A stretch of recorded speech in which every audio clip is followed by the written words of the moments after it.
Penjualan tiket konser tur dunia Blackpink bertajuk Born Pink dimulai hari ini. Fenomena tiket war ini kembali terjadi ya. Kita akan langsung bahas dengan psikolog sosial Ahmad Naufalul Uman. Selamat malam Mas Naufal. Malam Mevri. Mas Naufal, kalau kita ngomongin atau bicara tentang war tiket, faktor psikologis apa sih yang sebenarnya membuat fenomena berebut tiket konser ini makin meningkat gitu?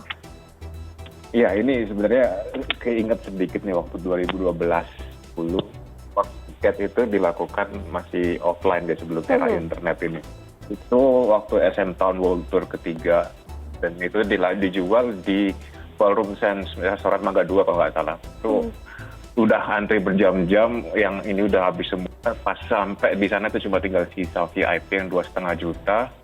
Ya udahlah, orang-orang di situ kadang awalnya niat mau beli yang tribut biasa, terus akhirnya langsung upgrade gitu. Tapi saya takjub juga tadi di wawancara sebelumnya bilang bahkan yang VIP sekalipun habis. Oke, yang fansnya aja di sini. Ini beberapa hal yang saya lihat di sini ya. Ini satu faktornya adalah scarcity effect. Ini standar lah di konsumen mana-mana ini. Kalau ada barang yang langka banget nilainya ini, semua orang pasti akan berburu di situ. Nah sekarang ini selain kuantitasnya yang langka, kehadiran Blackpink sendiri di sini juga langka sama dengan artis-artis internasional lainnya. Terus kemudian kalau saya lihat, terus untuk lama-lama semua artis bakal itu sih. Tapi ini yang memulai artis-artis K-pop dulu. Fans kepada idolanya itu nggak cuma dia kagum sama seseorang yang diidolakan, tapi itu ada rasa apa ya, ini sudah sering deskripsi psikologi mana-mana nih. Ada namanya parasocial interaction.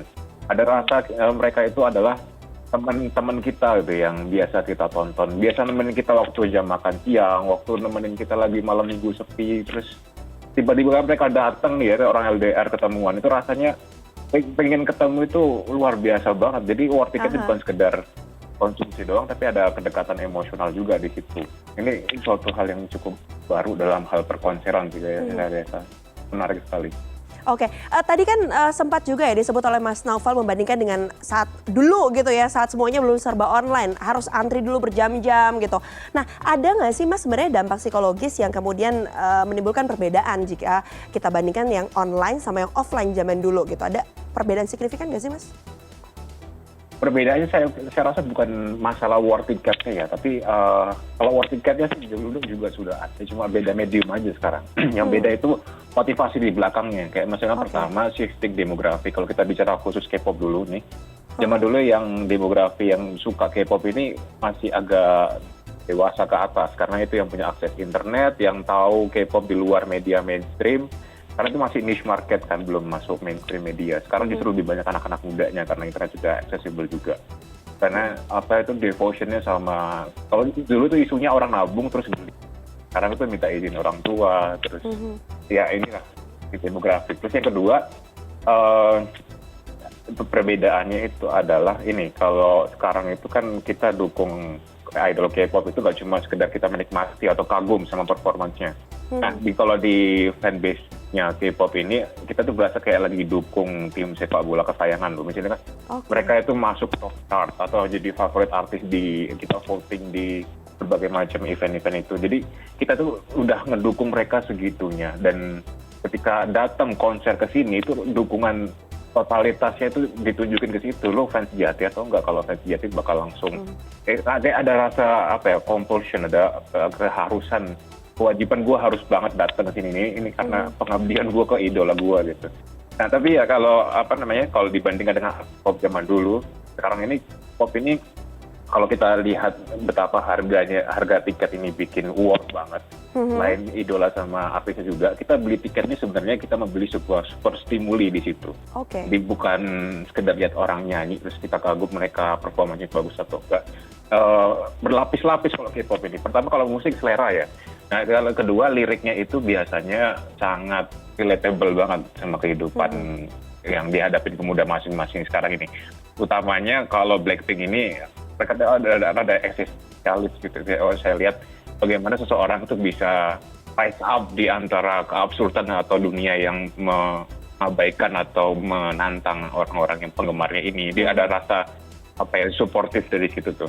Kalau visualnya ini yang saya takjub dari K-pop sekarang ini rasanya kayak visual video game, thrilling, exciting, dan kita rasa kayak masuk ke dalam dunia parallel universe yang ya, kayak di video game banget itulah itu, atau dinamisnya sama kayak naik roller coaster itu kerasa itu super stimulus selain musik, visual, dan juga yang berikutnya balik lagi ke itu, ini idola bukan dari idola aja tapi mereka ada rasa kedekatan kayak bertemu teman kita yang biasa kita tonton di layar waktu kita sepi atau waktu kita sendiri gitu. Jadi sebenarnya hadir ke konser bisa berhasil mendapatkan tiketnya lewat War itu tuh satu bentuk apa ya, temu kangen juga sama idola ya tanda kutip. Tapi kalau kita bicara soal lagi-lagi fokus terhadap War tiketnya, ini kan juga pasti menimbulkan sejumlah sisi psikologis yang juga mungkin berdampak kurang baik gitu kan. Apa jadinya stres karena nggak dapet gitu, atau harus kemudian memaksakan kepada orang tua untuk bisa mendapatkan yang tadi disebutkan uangnya, izin gitu. Nah,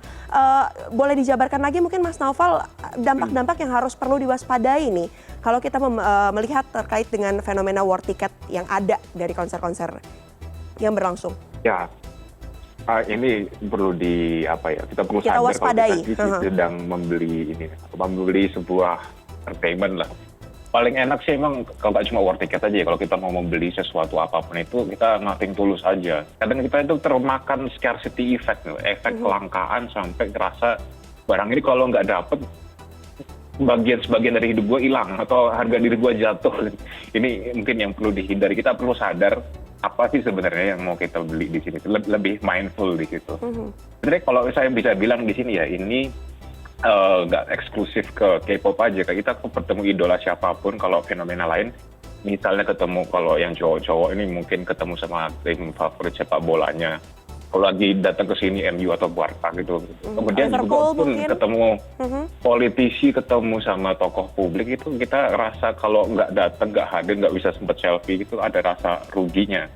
Ya apa ya, karena idol ini kita perlu sadari kalau idol ini sebenarnya punya efek yang beresonansi dengan kehidupan kita. Ini mungkin yang kerasanya kita war-nya itu kayak personal banget, bukan perihal dapat atau enggak, tapi idol ini sudah menjadi kayak saya bilang tadi itu mengusir kesepian. Bahkan biasanya ada yang jadi part of identity gitu. Kita nggak cuma sekedar jadi orang profesional di mana atau pelajar di mana, kita menjadi Blink misalnya, atau jadi citizen, atau jadi BTS Army dan sejenisnya. Identitas ini tuh kayak apa ya, ada devotion yang harus dilakukan tuh.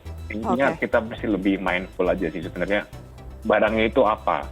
Lebih mindful dan dipastikan tujuannya apa ya Mas ya, jangan hanya karena FOMO jadi juga ikutan war ticket sampai akhirnya stres kalau nggak dapat tiket. Terima kasih banyak Mas Ahmad Naufalul Uman yang merupakan psikolog sosial sudah bergabung bersama kami malam hari ini di CNN Indonesia Connected. Sehat selalu Mas Naufal.